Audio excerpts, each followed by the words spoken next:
जीसा नगर के इस उत्सव में आप सभी सत्संग की गंगा में स्नान कर रहे हैं। परिचय में देखा आज का विषय था महिला सम्मेलन। हमारे पूर्व अभी पंडित लखन सिंह जी ने बहुत सुंदर भजनों के माध्यम से नारियों के महत्व पर प्रकाश डाला और मनुस्मृति के उस श्लोक से प्रारंभ किया जिसकी व्याख्या स्वामी दयानंद सरस्वती ने सत्यार्थ प्रकाश में की है। नारियों के संबंध में जो मिथक था, स्त्री शूद्रो विद्या नधीयताम, स्त्रियों को और शूद्रों को वेद नहीं पढ़ना चाहिए, विद्या नहीं दी जानी चाहिए,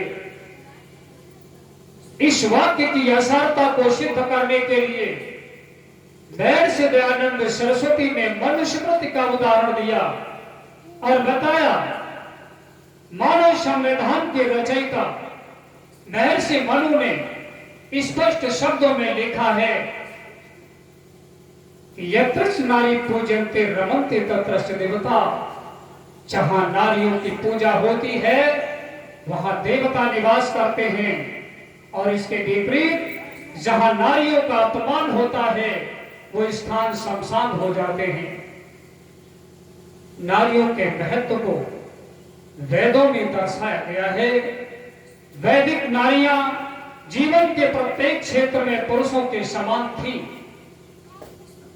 अपाला, अश्वघोषा, गार्गी, मैत्रेयी, सावित्री, सीता, अनुसुईया, नर्मदा, एक नहीं अनेकों उदाहरण हैं जिनके शास्त्रार्थ का लोहा बड़े बड़े विद्वान पुरुष मानते थे।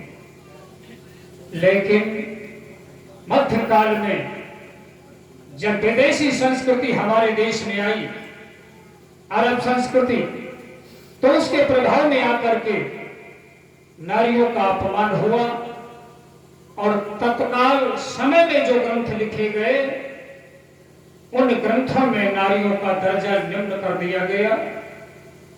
गलती चाहे उन कवियों की रही हो या तत्कालीन परिस्थितियों की रही हो, कुछ जरूर था कि गोस्वामी तुलसीदास जैसे महाकवि ने भी नारियों के संबंध में आपत्तिजनक बातें लिखी है, लेकिन उधर नहीं जाना है।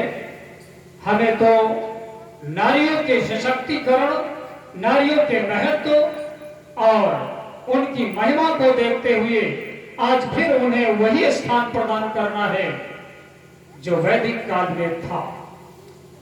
ध्यान रहे, वैदिक सभ्यता के अंतर्गत भारतीय नारियों के 3 रूप हैं। वो पुत्री है, वो पत्नी है और वो मां है।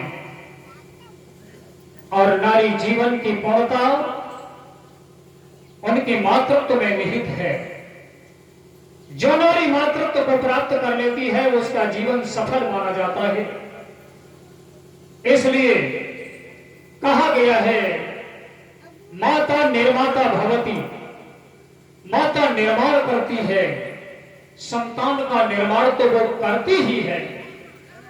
संतान के निर्माण के साथ साथ वो समाज का और राष्ट्र का निर्माण भी करती है, क्योंकि राष्ट्र और समाज अच्छे नागरिकों से बनता है और अच्छा नागरिक कौन बनाता है? मां, क्योंकि मां प्रथम गुरु होती है। मां ने जिस नागरिक को अच्छा नागरिक बना दिया, निसंदेह वो बालक आगे चल करके सुनागरिक बनेगा, महान बनेगा और देश का गौरव ऊंचा करेगा। आइए कुछ चंद उदाहरणों के माध्यम से हम इस बात की पुष्टि करते हैं। 5 वर्ष की आयु में माता सुनीति ने ध्रुव का जो चरित्र निर्माण किया था, जो व्यक्तित्व निर्माण किया था और जो आध्यात्मिक ज्ञान दिया था, शायद जीवन की पूरी आयु प्राप्त करने पर भी व्यक्ति को वो संस्कार और वो शिक्षा नहीं मिल पाते। धन्य है माता सुनीति, जिन्होंने 5 वर्ष की आयु में आध्यात्मिक ज्ञान देकर के और बालक ध्रुव को परमात्मा की प्राप्ति के योग्य बना दिया था।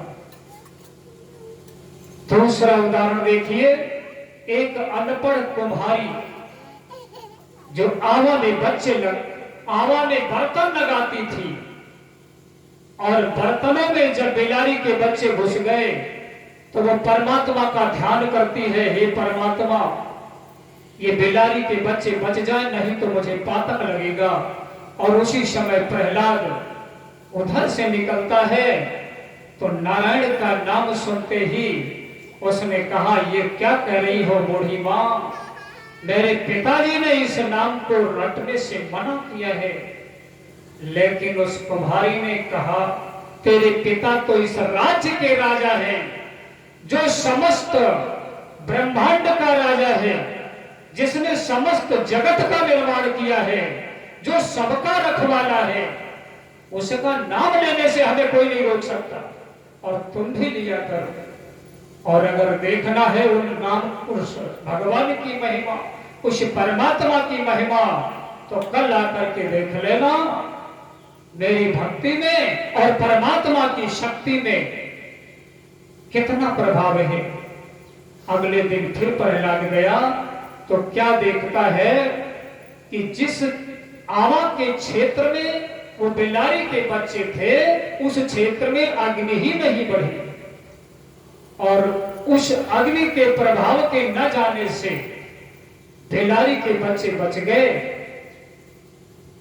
भक्त प्रहलाद ने उस कुम्हारी को ही अपना गुरु मान लिया और कम उम्र में ही वो शिक्षा प्राप्त कर ली, जो शिक्षा बड़े बड़े विद्वान बड़ी बड़ी शिक्षा ग्रहण करके नहीं प्राप्त कर लेते।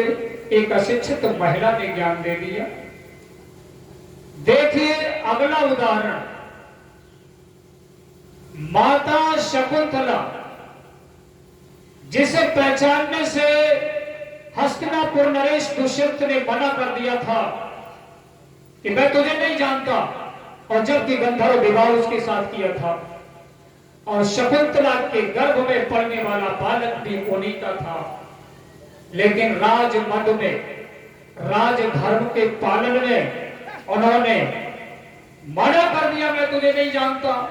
लेकिन देखिए माता का धैर्य, शकुंतला पुत्री भी रह चुकी थी, पत्नी भी थी, और उसे माता का धर्म निभाना था, इसलिए उसने आत्महत्या नहीं की, भाग कर कहीं नहीं गई, महाराज दुष्यंत को बुरा भला नहीं कहा, दरबार से चली गई और गंड ऋषि के आश्रम में जाकर के रहने लगी, और उसी आश्रम में एक सुंदर बालक को जन्म देती है। नाम सर्वदमन, जैसा नाम वैसा गुण भी, सबका दमन करने में समर्थ ये बालक, जिसका निर्माण माता शकुंतला ने किया। ऐसा वीर बालक बनाया जो बचपन में ही शेर के बच्चे के दांत गिनता है। एक दिन महाराज दुष्यंत शिकार खेलते हुए उसी तरफ पहुंच गए, देखा कि एक बालक शेर के बच्चे के दांत गिन रहा है तो सिर चकरा गया। ऐसा बालक मेरी राज्य के अंदर, जब बालक है तो ये दशा है, आगे चलकर क्या करेगा? अभी ये शेर के बच्चे के दांत गिनता है, कल हमारे दांत गिनेगा। देखना चाहिए ये कौन है। जब जाकर के पूछा तो बालक ने कहा, मेरा नाम सर्वदमन है और मेरी माता का नाम भद्देवी शकुंतला है। महाराज दुष्यंत ने कहा, मिलाएगा नहीं मां से? क्यों नहीं मिलाओ, चलिए। महाराज दुष्यंत जाते हैं बालक के साथ, शकुंतला से भेंट करते हैं, तो क्या पहचानते नहीं थे? पहचानते तब भी थे, तब राजधर्म में थे, राजमद में थे, और आज उस बालक को देख करके राजमद उतर गया और निवेदन किया, हे देवी शकुंतला, अपने पुत्र को लेकर के राजमहलों में चलो, हस्तिनापुर का राजमहल आपकी प्रतीक्षा कर रहा है। राजधर्म ये भी है, सुयोग्य उत्तराधिकारी पुजारी होना चाहिए राज्य का, हमसे अधिक विस्तार कर सके राज्य का, हमसे अधिक शक्तिशाली और समृद्ध राज्य का निर्माण कर सके। इसलिए उन्होंने शकुंतला और शर्वदमन को लेकर के राजमहल में स्थान दिया।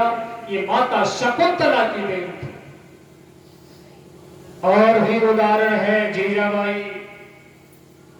शाहजी विदेशियों विधर्मियों के दरबार में नौकरी करते थे और झुककर सलाम करते थे। जीजाबाई ने दूर हटकर शिवा का निर्माण किया और उसे ऐसा स्वाभिमानी बनाया कि बेटा तो किसी के आगे सिर नहीं झुकाएगा। एक दिन शाहजी जब शिवाजी को लेकर दरबार गए, शाहजी ने झुककर 7 बार सलाम किया तो शिवा को अच्छा नहीं लगा, छकड़ के खड़ा हो गया। सुल्तान ने कहा, ये बालक बड़ा घमंडी है। क्यों शाहजी, तुमने इसे आदाब करना नहीं सिखाया? तो शाहजी ने कहा, भी बालक है, धीरे धीरे सब सीख जाएगा, पहली बार आया है, बात टाल दी। लेकिन बालक सब कुछ जानता था। घर आया तो माँ जीजाबाई से कहता है, माता जी पिता का ये व्यवहार हमें बिल्कुल पसंद नहीं आया। पिताजी से कहकर नौकरी छोड़ गए। मैं स्वतंत्र राज्य की नींव डालूंगा, छोटा राज्य सही, लेकिन मैं मुझे किसी की अधीनता स्वीकार नहीं।